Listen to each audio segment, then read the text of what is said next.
ঢাকায় চীনা দূতাবাসে ইমেইলের মাধ্যমে হামলার হুমকির ঘটনায় আইনশৃঙ্খলা রক্ষাকারী বাহিনী ও গোয়েন্দা সংস্থাগুলো তৎপর হয়েছে। গত বুধবার ১৯ আগস্ট রাতে একটি উগ্রবাদী সংগঠনের নামে ইমেইল করে ওই হামলার হুমকি দেওয়া হয় বলে জানা গেছে। বিষয়টি জানার পর দূতাবাসের নিরাপত্তা জোরদার করা নিয়ে পুলিশের সঙ্গে চীনা দূতাবাসের কর্মকর্তাদের অসন্তোষ দেখা দেয়। এক পর্যায়ে তাদের মধ্যে হট্টগোলের ঘটনাও ঘটেছে বলে একাধিক গোয়েন্দা সূত্র জানিয়েছে।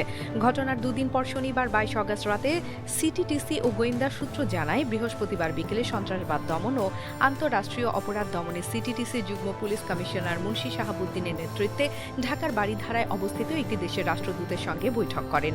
বৈঠকে পুলিশ সদর দপ্তরের LIC শাখার কর্মকর্তা এবং বাংলাদেশে বিভিন্ন প্রকল্পে কর্মরত অন্তত ১০ জন বিদেশি নাগরিকও উপস্থিত ছিলেন। জানা গেছে, একটি সন্ত্রাসী গোষ্ঠীর নামে ইমেইলের মাধ্যমে চীনা দূতাবাসে হামলার হুমকি দেওয়া হয়। হুমকি পাওয়ার পর বিষয়টি পুলিশ সদর দপ্তর ও সিটিটিসিকে জানায় দূতাবাস কর্তৃপক্ষ। পরে তাৎক্ষণিকভাবে নিরাপত্তা পরিস্থিতি ও প্রয়োজনীয় পদক্ষেপ নিয়ে আলোচনা করতে দূতাবাসে যান পুলিশ কর্মকর্তারা। মানে ভালো, দামে সস্তা। আজই কিনুন জাদু ডিটারজেন্ট পাউডার। আপনার কাপড় হবে ঝকঝকে পরিষ্কার। MK international company.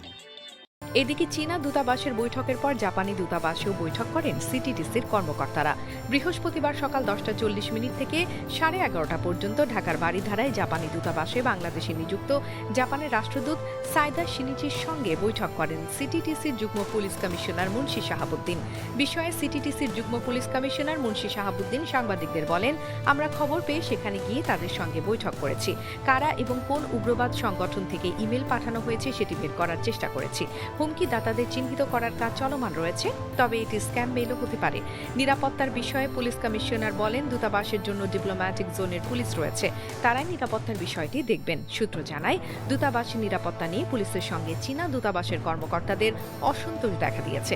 এ নিয়ে পুলিশ ও দূতাবাসের কর্মকর্তাদের মধ্যে হট্টগোলের ঘটনাও ঘটেছে। নিরাপত্তা পরিস্থিতি নিয়ে পুলিশ ও কূটনীতিকদের মধ্যে দফায় দফায় বৈঠক চলছে। এদিকে চীনা দূতাবাসে হামলার হুমকির পর বিদেশি কূটনীতিকদের নিরাপত্তা নিয়ে নতুন করে তৎপর হয়েছে গোয়েন্দা সংস্থাগুলো। রাজধানীর গুলশান সহ বিদেশিদের বসবাস করা এলাকাগুলোতে গোয়েন্দা নজরদারি বাড়ানো হয়েছে। গোয়েন্দা সূত্রে জানা যায়, চীনা দূতাবাসে হামলার হুমকির পর ঢাকায় থাকা প্রত্যেকটি দূতাবাসে নিরাপত্তা জোরদার করা হয়েছে। একই সঙ্গে হুমকিদাতা সংগঠনকে শনাক্ত এবং তাদের অবস্থান জানাতে চেষ্টা চালিয়ে যাচ্ছে গোয়েন্দা সংস্থাগুলো বলে জানা গেছে। মুক্তি টিভি নিউজ ডেস্ক। আপনারা দেখছেন আমেরিকা থেকে সম্প্রচারিত মুক্তি টিভি।